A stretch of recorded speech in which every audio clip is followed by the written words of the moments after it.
സ്വർണത്തിൻ്റെ വില കുതിച്ചുയരുന്ന ഈ സമയത്ത് ജ്വല്ലറിയുടെ പടി ചവിട്ടാൻ തന്നെ പേടിയാണ്. പക്ഷേ ഞങ്ങൾക്ക് പടി ചവിട്ടാതിരിക്കാൻ പറ്റിയില്ല.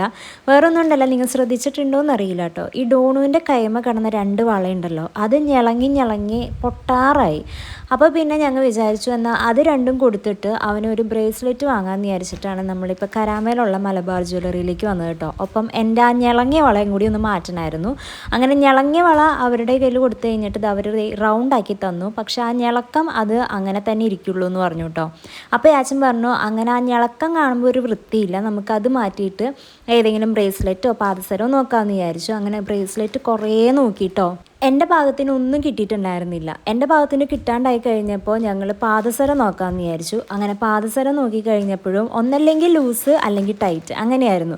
ചാച്ചനൊരു പാദസരം ഇട്ട് തരാൻ വേണ്ടി നോക്കി കഴിഞ്ഞപ്പോൾ ആൾക്കാണെങ്കിൽ ഇടാനും പറ്റുന്നില്ല. കാരണം കൈമ ഒരു തരി നഖവുമില്ല, അതൊക്കെ കടിച്ചങ്ങ് കളഞ്ഞു.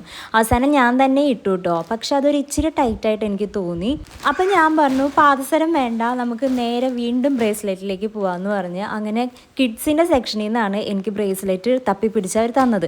അപ്പോൾ 2 എണ്ണം എനിക്ക് ഇഷ്ടപ്പെട്ടു. പക്ഷെ ഞാൻ സെലക്ട് ചെയ്തത് ഇതാണ് കേട്ടോ. എൻ്റെയും ഡോണുവിൻ്റെയും ഏകദേശം സെയിം ആണ് ബ്രേസ്ലെറ്റ് വരുന്നത്. അങ്ങനെ ഞാൻ കൊടുത്ത വള അവർ കട്ട് ചെയ്തിട്ട് അതിൻ്റെ ഉള്ളിൽ വെള്ളം ഉണ്ടോ പൊടി ഉണ്ടോ എന്നൊക്കെ നോക്കി. അതിൻ്റെ ഇടയിൽ തന്നെ ചാച്ചനാണെന്നുണ്ടെങ്കിൽ മറ്റേ ഇടിവള നോക്കാൻ വേണ്ടിയിട്ട് പോയിട്ടോ. അപ്പോൾ ഇടിവള ഓരോന്ന് ഇട്ട് നോക്കി കഴിഞ്ഞപ്പോൾ ചാച്ചനാണെങ്കിൽ തീരെ അത് കൈക്ക് മാച്ച് ആവുന്നില്ല. അപ്പോൾ അത് വേണ്ടാന്നും പറഞ്ഞ് അവിടെ തന്നെ വെച്ചേ. ചാച്ചൻ പറഞ്ഞ് ഇനി മേലാക്ക് നിനക്ക് വേണ്ടി സാധനങ്ങൾ വാങ്ങാൻ കൊണ്ടുപോകില്ല, കാരണം ഷൂ നോക്കാൻ പോയിട്ട് ഷൂ എൻ്റെ സൈസിന് ഉണ്ടായിരുന്നില്ല. ഇപ്പോൾ വള അല്ലെങ്കിൽ ബ്രേസ്ലെറ്റ് പാദസരമൊക്കെ നോക്കാൻ പോയിട്ട് അതും എൻ്റെ സൈസിനുള്ളതില്ല. പണിയിച്ചെടുക്കേണ്ട അവസ്ഥയാണ് കേട്ടോ.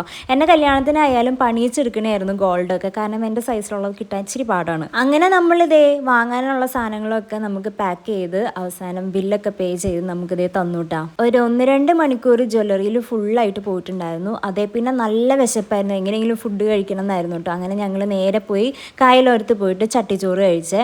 അത് കഴിഞ്ഞപ്പോഴത്തേക്കും ഞങ്ങൾ രണ്ടുപേരും ഞങ്ങളുടെ വയറ് എത്രത്തോളം ഉണ്ടെന്ന് നോക്കായിരുന്നു കേട്ടോ. അത്യാവശ്യം നല്ല രീതിക്ക് തന്നെ എൻ്റെ വയറ് ചാടി തുടങ്ങിയിട്ടുണ്ട്. അങ്ങനെ റൂമിൽ ചെന്നപ്പോഴത്തേക്കും നല്ല പോലെ ലേറ്റ് ആയിട്ടുണ്ടായിരുന്നു. ഏതമോ നല്ല ഉറക്കമായിരുന്നു, ഡോണും ഉറക്കത്തിൽ തന്നെയായിരുന്നു. സൗണ്ട് കേട്ട് കഴിഞ്ഞപ്പോഴത്തേക്കും ചാടി എണീറ്റ് വന്നു കേട്ടോ. അങ്ങനെ അവന് കൊടുക്കാനുള്ളതൊക്കെ എടുത്തപ്പോഴത്തേക്കും ചെക്കന് ചിരിയൊക്കെ വന്നു. സംഭവം എന്താണെന്നൊന്നും അറിയാൻ പാടില്ല, എന്നാലും വലിയ സന്തോഷമൊക്കെ ആയിരുന്നു. പക്ഷെ കുറച്ച് കഴിഞ്ഞപ്പോഴത്തേക്കും അവൻ എൻ്റെ ബ്രേസ്ലെറ്റും അവൻ്റെ ബ്രേസ്ലെറ്റും കൂടി കൈ പിടിച്ചു, ഞങ്ങൾക്ക് തരുന്നുണ്ടായിരുന്നില്ല. പിന്നെ അവനാണെങ്കിൽ അവൻ്റെ ഒട്ട് ഇടാൻ സമ്മതിക്കണുണ്ടായിരുന്നില്ല. അപ്പം എൻ്റെ ഇടിച്ച് കാണുമ്പോൾ അവന് ഇടാൻ സമ്മതിക്കുമല്ലോ എന്ന് വിചാരിച്ചിട്ട് ചാച്ചൻ എന്തെന്ന് വെച്ചിട്ടുണ്ടെങ്കിൽ കുറേ നേരം കേണപേക്ഷിച്ച് അവസാനം തന്നു കഴിഞ്ഞപ്പോൾ എൻ്റെ ഇട്ട് തന്നു കേട്ടോ. അപ്പം ഞങ്ങൾ വിചാരിച്ചെന്നാൽ അവൻ ഉറങ്ങണ സമയത്ത് ഇട്ട് കൊടുക്കാമെന്ന്. പക്ഷേ ഉറങ്ങണ സമയത്ത് ഇട്ട് കൊടുത്താലും പിറ്റേ ദിവസം അവനത് കാണുമ്പോൾ അപ്പം തന്നെ ഉരിപ്പിക്കും കേട്ടോ. അവന് അതൊന്നും ഇഷ്ടമല്ല എന്ന് തോന്നുന്നുണ്ട്. ഇപ്പോഴും കൈ ഫ്രീ ആയിട്ടാണ് നടക്കണത്, കൈമ ഒന്നുമില്ല. അപ്പം ഇത്രേ ഉള്ളൂ. നമുക്കിനി അടുത്ത വീഡിയോ കാണാം കേട്ടോ.